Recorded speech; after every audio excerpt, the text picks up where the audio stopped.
Tesla Cybertruck notched 2x more US registrations in March than the Rivian R1T S&P Global Mobility data showed. And the Cybertruck is just ramping its production. So what do you think is going to happen a year and 2 years and 3 years from now? So yeah, in Q2, it's certain that the Tesla Cybertruck is going to sell more than the Rivian's pickup truck sales. And of course, it's about to overtake the F-150 Lightning as well. And soon it will become the best-selling pickup truck in the US that's electric. Interestingly, Rivian's R1T registrations were down 65% year over year in March. Cybertruck is definitely not good news for Rivian. Keep in mind that Cybertruck officially has well over 1 million reservations. And Tesla is still selling every single Cybertruck it makes at a much higher price than it will later be at. We still haven't finished with the Foundation series. So AJ made this chart, and so it says, is this the Cybertruck finger from Tesla to Rivian? These are Rivian sales. You know, it's one thing to see this many Cybertrucks at Giga Texas, but this is Chicago, and we will start seeing things like this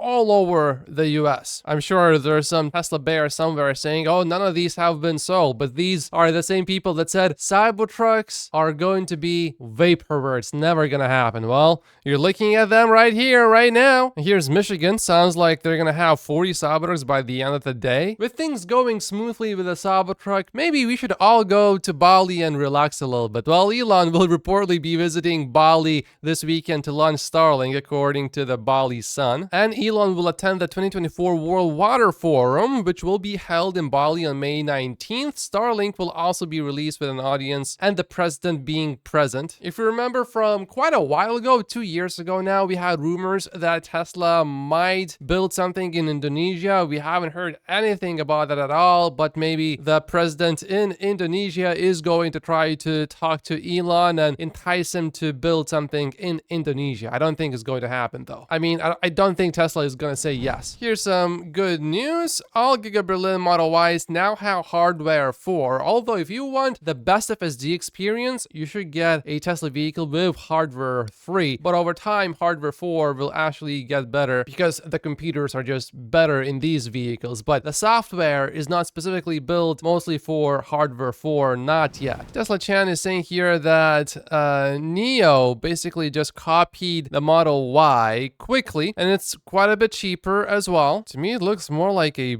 big Model 3. It has these sort of lights there, not the bottom ones, but the upper ones. But the big question is, how much money are they going to lose selling that vehicle? You can make something that is cheaper or better, but if you still lose money selling that vehicle, you're not really going to get far. Beijing extends self-driving car testing to Beijing South Station route. The new route reaches Beijing South Station, including the Beijing Economic and Technological Development Zone. Things are definitely moving forward in China with autonomous technology, and Tesla is seemingly going to be a part of that. And Elon just liked this tweet. Tesla's path to robotaxis is clear. And Baidu is talking about using Tesla robotaxis in China. Baidu says that it is considering using Tesla's upcoming robotaxi in China as the two major companies appear to be getting closer. This is definitely positive for Tesla. We know that Tesla has reportedly secured conditional approval to deploy the system FSD in the market. What's the most interesting thing perhaps is that Baidu has its own autonomous driving effort and offers rideshare services with its vehicles. It would be interesting to see it partner with Tesla on self-driving. It would basically be like saying, okay, we lose,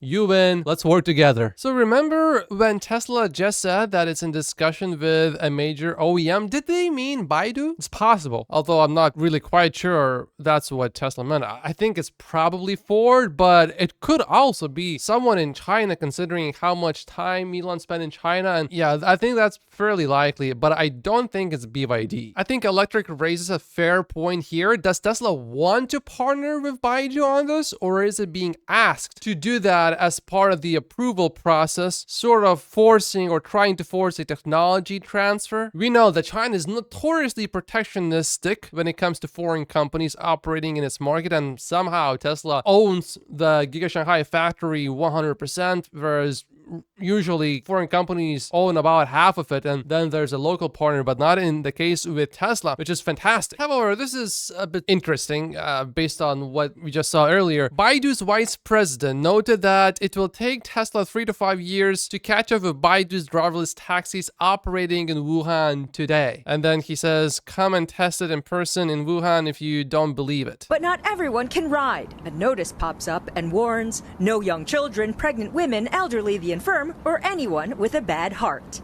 In the meantime, old Teslas, a Tesla from 2017, a Model S, is getting the latest V12 software version. I think this is pretty much proof because these old vehicles are improving so much that FSD is going to be deployed to even old hardware. And the moment that happens, when it exceeds the safety of human driving, Elon thinks it will be the day when Tesla stock jumps up more in one single day than any stock in human history before in one day. That would be interesting. Maybe not in percentage terms, but in terms of total market cap increase. And here is today's evidence that the Tesla ADAS operators are still validating supervised FSD v12.4 on the unprotected left turn, which means the software is indeed going to be released soon. There's an article from drive.com.au. The inside story why the Tesla Supercharger team was sacked. Former Tesla Supercharger staff have reportedly told news agency Reuters its layoff has burned relationships with contractors and energy companies and completely jeopardized the network's expansion to electric cars from other brands. Citing 4 of the 8 former Supercharger employees it spoke to in writing its story, alongside one contractor and a Tesla email sent to external supplier, Reuters says Musk called the head of Tesla's charging division, Rebecca Tanucci, to a meeting about the future of the network. After Tanucci cut 15 to 20% of her team 2 weeks earlier as part of a round of company layoffs, she told Musk letting more employees go would undermine charging business fundamentals, as paraphrased by Reuters. However, Musk allegedly responded by firing the executive and her entire team, said to consist of approximately 500 employees. Tanucci recently began reporting directly to Musk, according to Reuters, after Drew Baglino departed the company. I think he was fired or let go by Elon. So she was reporting directly to Drew Baglino,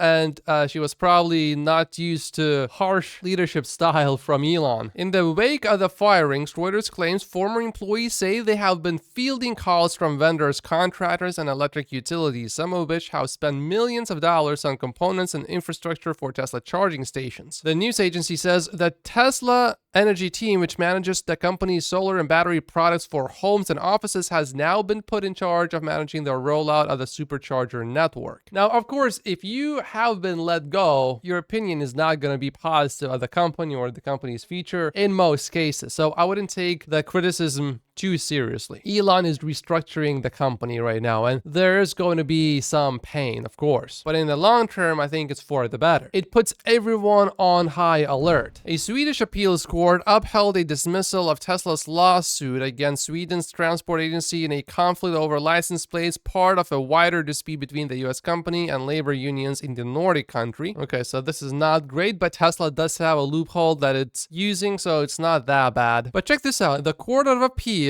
agrees with the district court's assessment that the general court does not have jurisdiction to hear the action brought by Tesla. So who does have jurisdiction? Sounds like Tesla is going to keep making moves to make sure that it has access to license plates, which is essential for delivering vehicles in Sweden. This is a rumor, but the Model 3 performance is on a delivery hold while awaiting its final approval from the NISA. Supposedly, Tesla already has a lot of Model 3 performances, but is not able to deliver them yet. So this is, I would say, somewhat good, because there's certainly demand for the new vehicle. The message says it's been sitting the Model 3 here for almost a month now. The local community in Germany near Tesla's factory is voting about the factory's expansion. The meeting has just begun. At the meeting, Tesla is reiterating its production target of 500,000 units per year and is seeking approval for 1 million units per year. And in the future, it plans to target 2 million per year. year. Omar is trying to rally the Tesla bulls. Tesla bulls are broken, battered, and beaten down. They are afraid to be bullish. They are cowering in fear. That is why the market will be surprised as it sees what is unfolding. I'm really looking forward to 12.4 and then 12.5 FSD versions. If you don't own Tesla stock directly, you might still be able to vote. For example, State Street now allows index equity fund investors to vote proxies. You need to contact them if you have these to get your voting rights, though. And AJ sees a lot of pessimism around the Tesla vote on Elon's compensation package. Consider that the vote would still go through if the following happened. 62% of institutionals participating against. Tesla manages to mobilize only 20% of retail money and only 80% of whom vote for. Employees participate at 60%, but for 95% vote for. I don't know if 95% of the employees would vote for. I think majority will vote for, but I don't know. If I was working at a company and if I didn't really have much stock, and if I saw a lot of my friends just being laid off, and at the same time the CEO is asking for tens of billions of dollars, of course it's for work that has already been done, and we can see the results in the stock market, and the results are great. But human nature, it's an interesting thing. Many people, I think, would interpret what Elon Musk is asking for, well, you're saving costs, but you want to get paid a lot of money at the same time. I think that's how a lot of people will see it. I don't think it's the right way to see it. I think it's unfair to see it that way because work has already been done, results have already been generated. I think it's unfair to not give Elon the money that he earned. But the timing is the tricky thing here. If it happened, I mean, the layoffs, let's say a year ago, and now we are voting, many people by now would have forgotten about the layoffs. We would have moved on to something else, and then it would be easier to get that vote. But the timing right now, So generally, AJ feels optimistic, but I don't feel as optimistic about this vote, so that's why I'm telling everyone, vote, because the end result could be decided by just a few votes. So even a few votes could actually make a huge difference in the final outcome, so vote if you haven't yet. Here's another thing to really think about. In 2018, I will say that only 73% of shareholders voted to approve Elon's compensation package. And think about it, there was zero risk to shareholders. If the stock does not go up tremendously, Elon would have been paid nothing, but that definitely added motivation for him to work harder and focus more on Tesla. And yet only 73% of the people voted? That's a low number, I would say. And now consider this. If you understand how stocks work, when you pay, for example, with stock options, it's not like you are selling your own stock to pay someone, but you are diluting your own share. So for example, if you have 100 shares in total in the company, and let's say you own 10 shares, but now we are creating 10 additional shares. So instead of 100 shares, there are now 110. It's basically the same thing as you losing some shares. That's how some institutional investors think, as well as some retail investors like Leo Cogman. So definitely we'll have less than 73% of people voting in favor of Elon, because here's how they think. They look at Tesla's market cap. Okay, it's over $500 billion. Tesla's compensation package for Elon Musk is about $50 billion using very rough numbers. Okay, so that's 10%. So if I own $10 million of Tesla stock, it's like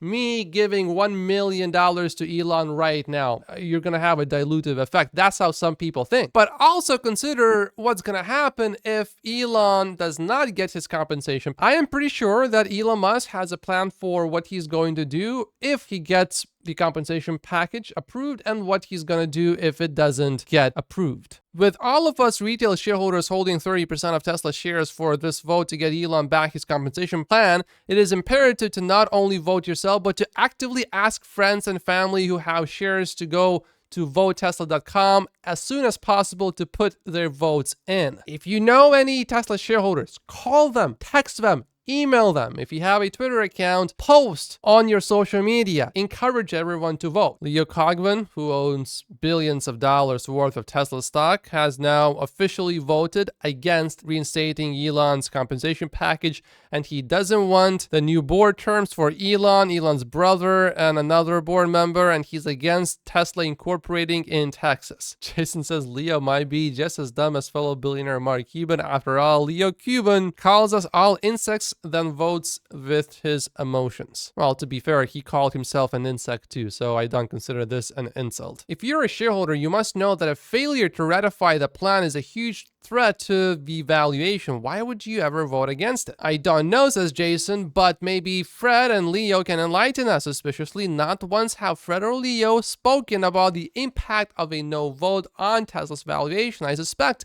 they know it will go down and they will profit on a decline with options or something. They might be dumb, but they can't be that dumb. So what happens if Elon loses the shareholder vote and resigns? AJ doesn't believe Elon would resign. Tesla is his baby. He put 2 decades of his life into raising it. 2 very hard decades. In addition, the Tesla flywheel is close to solving autonomy. But it's not like he is abandoning the baby. It's more like the baby has grown up. It's been 2 decades. It's now a grown adult, and the baby is trying to get away from Elon. Elon can only do so much. But what if Elon left? Number one, I don't think Elon would slash and burn Tesla and take the entire Tesla AI team with him, many of whom have worked on Tesla's FSD for years and likely also want to see it to come to fruition. There isn't another FSD data engine elsewhere. People leaving would have to build it from scratch. They can't just leave Tesla and start off where they left off elsewhere. Elon has often emphasized how important autonomy is, not only economically, but for its potential to save lives. You really think Elon was so immoral and would slow autonomy just because he didn't get his compensation package? Elon frequently emphasized that he is not financially motivated. Why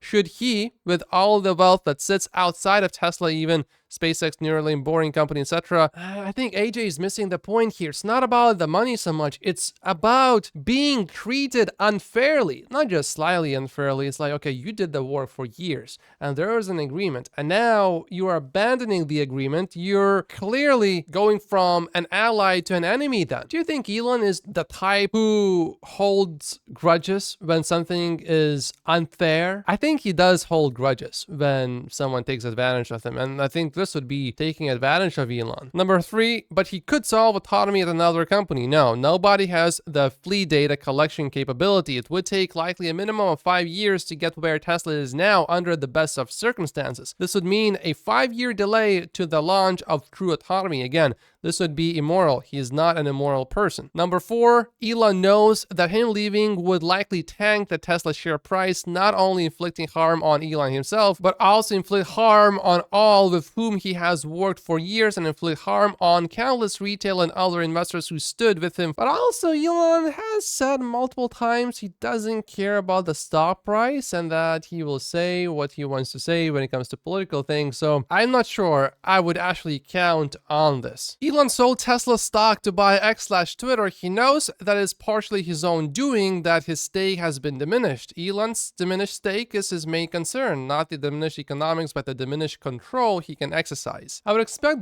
the board to put another sort of incentive package for Elon Musk, not necessarily with any money being granted to Elon through Tesla stock options, but just voting rights, basically. Oh, Fred actually addressed what he thinks would happen if Elon doesn't get his compensation package. He says there's no strong evidence that would point towards Elon leaving Tesla or Tesla stock dropping a lot. He specifically references at least 50%. I'm not sure if Tesla stock would actually drop 50% immediately. That would be extremely unlikely, but over a longer period of time, I think it becomes perhaps a bit more likely. It would really depend on who would be the next CEO. I think Tesla would win the race to autonomy without Elon, and Elon basically said that himself. But beyond autonomy, Tesla's future would be uncertain at that point, I think, without Elon. And this is a really good point from Warren. If there's no evidence that stock would crash, why do investors often ask Tesla about key man risk? Anyway, there's definitely a feud going on right here. I think at best, Omar and Fred strongly dislike each other. There are a lot of posts I actually don't include when they argue between each other because it's just a bit too dramatic, but it is certainly entertaining. Warren is challenging Fred to do a space with him about what would happen if shareholders vote no. That would be quite an entertaining space. There is some reassurance here, though. Elon Musk says not a lot of truth in response to this post. They said Tesla is canceling the next generation vehicles. They lied. They said Elon is leaving Tesla. They lied. They said Giga Berlin is shutting down for good. They lied. They said Tesla is abandoning superchargers. They lied. Now they just said FSD take rate is only 2% since the free trials, and they lied again. Do you see what's going on? Now, I personally, I like that Elon replied to this post because it explicitly says they said Elon is leaving Tesla, and by Elon replying to this post, I think it shows that Elon is not thinking about leaving Tesla. And Elon reposted this, Giga Berlin setting records for sustainability. Giga Berlin leads in sustainability, recycling up to 100% of the factory process wastewater and using just 1.8 cubic meters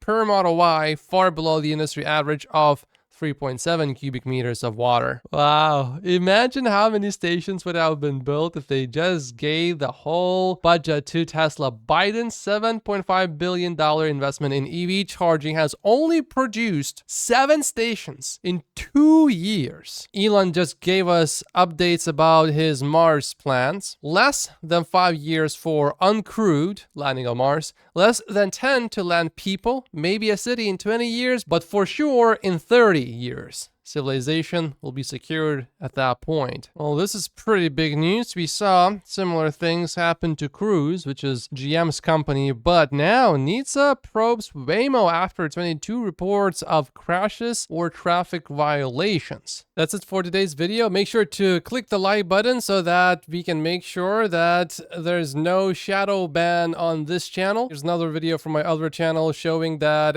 it's only getting about half of the views it would normally get because my videos are only shown to about 50% of the regular viewers in the first few days. And then after the first 3 days, it does push it out a little bit more, but because it's no longer news, it's old, no one's interested. So I appreciate everyone clicking the like button. That really helps. And going forward, I'm only publishing the full daily news videos on this channel, not on the old channel anymore. So make sure to subscribe if you haven't yet. Otherwise, YouTube may stop showing you these videos completely. Subscribing sends YouTube a strong signal that this is a channel you want to watch.